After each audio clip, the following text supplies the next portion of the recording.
علیہ وسلم کے سامنے سے ایک نوجوان گزرا تو کچھ لوگوں نے کہا یا رسول اللہ صلی اللہ تعالیٰ علیہ وسلم یہ مال کمانے کے لیے جا رہا ہے، کاش یہ اللہ کے راستے میں جہاد کے لیے سفر کرتا۔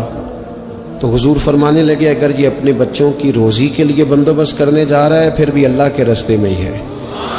ماں باپ بہن بھائی بیوی بچوں کے حقوق ادا کرنے کے لیے کوشش کر رہا ہے تو بھی اللہ کے راستے میں ہی ہے، اور اگر اس لیے کوشش کر رہا ہے کہ میں کسی کے سامنے ہاتھ پھیلانے سے بچوں تو فرمایا پھر بھی اللہ کے راستے میں ہی ہے۔ محنت کریں، جد و جہد کریں، سہارے نہ تلاش کریں، اور اپنی زندگی اس طرح کی محنت والی بنائیں کہ آپ تھک جائیں شام کو۔ ایک لمبی تعداد ہے لوگوں کی جو کام نہیں کرتی، کوشش نہیں کرتی، تگ و دو نہیں کرتی۔ کوئی بھی آپ کسی شعبے سے بھی وابستہ ہیں، بجائے اس کے کہ دوسرے شعبے کو ٹھیک کرنے کی کوشش کی جائے، ہم جس شعبے میں ہیں ہم اس شعبے میں محنت کریں، کوشش کریں۔ میں اس نتیجے پہ پہنچا ہوں کہ جو ٹائم انسان بچاتا ہے نا آرام کے لیے، اس ٹائم میں بے پناہ سستی اسے گھیر لیتی ہے۔ ہم چھوٹے ہوتے تھے بچپن میں اسکول سے ایک چھٹی کرتے تھے پھر دوسری کرنے کو بھی دل کرتا تھا، دوسری کرتے تھے پھر تیسری کرنے کو بھی دل کرتا تھا۔ گاڑی اسی کا نام ہے جو چلتی رہے، ڈیوٹی اسی کا نام ہے جو ہمیشہ کی جائے۔ زندگی میں مسلسل جد و جہد کریں گے، مسلسل کام کریں گے، اس کا نتیجہ یہ نکلے گا کہ آپ محسوس کریں گے کہ آپ کا وجود جو ہے وہ بڑی صلاحیتوں والا ہے، وہ بیکار نہیں ہے۔ مسلسل کام۔ آپ انبیاء کرام علیہ السلام کی زندگی دیکھیں، صحابہ کی زندگیاں دیکھیں، اہل بیت کی دیکھیں، اولیاء اللہ کی دیکھیں، بزرگان دین کی دیکھیں، آپ دیکھیں کہ انہوں نے کام کتنا کتنا بڑا کیا ہے۔ ہم کبھی ان کو پڑھتے ہیں تو حیران ہو جاتے ہیں کہ یار اتنے مختصر وقت میں اتنا زیادہ کام تو ممکن ہی نہیں۔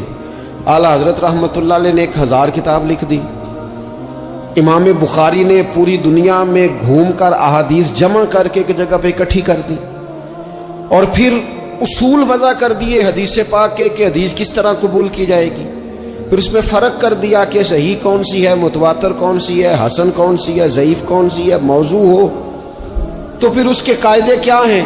اتنا کام بزرگوں نے کر دیا۔ جد و جہد تھی زندگی میں، مسلسل ڈیوٹی کرتے۔ جب مسلسل کام کرتے ہیں نا، نبی پاک صلی اللہ تعالی علیہ وسلم نے فرمایا جو آدمی محنت کرے، کوشش کرے اور شام کو تھک کے سو جائے، اللہ اس کے پچھلے گناہوں کو معاف فرما دے۔ تو چلتے رہیں، جد و جہد کریں، ہمت کریں، کوشش کریں۔ کبھی کبھی یوں ہوتا ہے کہ انسان سمجھتا ہے کہ میں نے کوشش تو کی تھی لیکن یار یہ میرے کوشش کرنے سے کوئی نتیجہ نہیں نکلا۔ عارف رومی رحمۃ اللہ علیہ فرماتے ہیں کہ ایک شہر ایسا تھا جس میں ایک بیماری بار بار حملہ کرتی تھی، تو 3-4 پہاڑیاں ایک دوسرے کے اوپر تھیں، اکٹھے پہاڑ بنے ہوئے تھے، اس کے اوپر وہ جڑی بوٹی تھی جس سے اس بیماری کا علاج ہوتا تھا۔ تو کئی حکیموں نے بتایا کہ اگر وہ جڑی بوٹی حاصل کر لی جائے تو تمہارے شہر کے لوگ صحت یاب ہو سکتے ہیں، پر وہ 4 پہاڑیاں اوپر نیچے، اور پھر ڈھلان بڑی سیدھی تھی، جو پیر رکھتا پھسل جاتا، کوئی جرت ہی نہ کرتا اوپر جانے کی، لیکن لوگ بیمار تھے، تکلیف میں تھے۔ بالآخر ایک شخص نے ارادہ کیا کہ کب تک لوگوں کو بیماری سے سسکتے، تڑپتے، مرتے دیکھتا رہوں گا۔ اس نے کلاڑا اٹھایا، ہتھوڑا اٹھایا، پہاڑ کاٹنا شروع کیا کہ میں سیڑھیاں بناؤں گا اوپر جانے کے لیے۔ فرماتے ہیں کہ وہ پہاڑ کاٹ رہا تھا تو جو قریب آتے تھے نا وہ اسے کہتے تھے پاگل ہو گیا تو اکیلا بندہ کیسے پہاڑ کاٹے گا، بیوقوف ہے، چھوڑ دے۔ اس نے کہا یار تم ساتھ نہیں چل سکتے تو حوصلہ شکنی تو نہ کرو، مجھے کچھ کرنے تو دو۔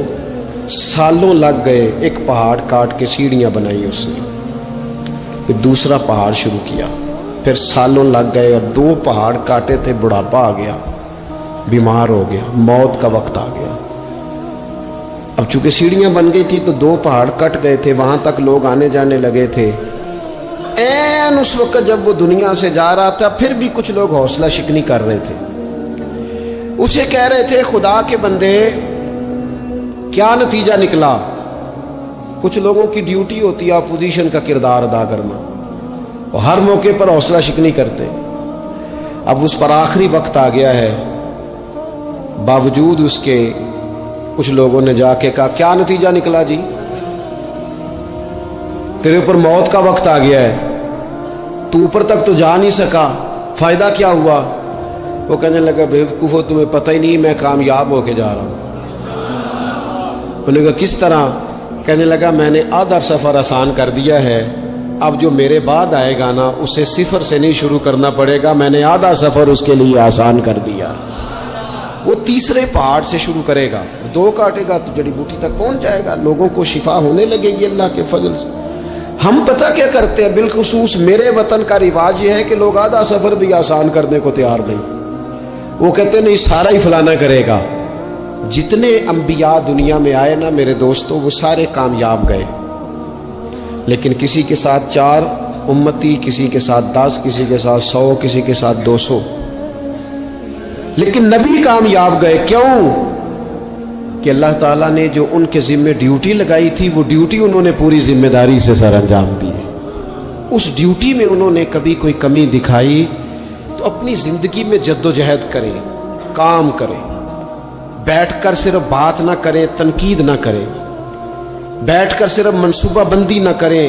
اور میرے ملک میں بالخصوص یہ کام ہوتا ہے, تبصرے کرو, چینل کھولو, تنقید کرو, اندر کی خبر لے کے آؤ, کوئی کہانی سناؤ, کوئی نئی سٹوری بناؤ, لیکن کام نہ کرو.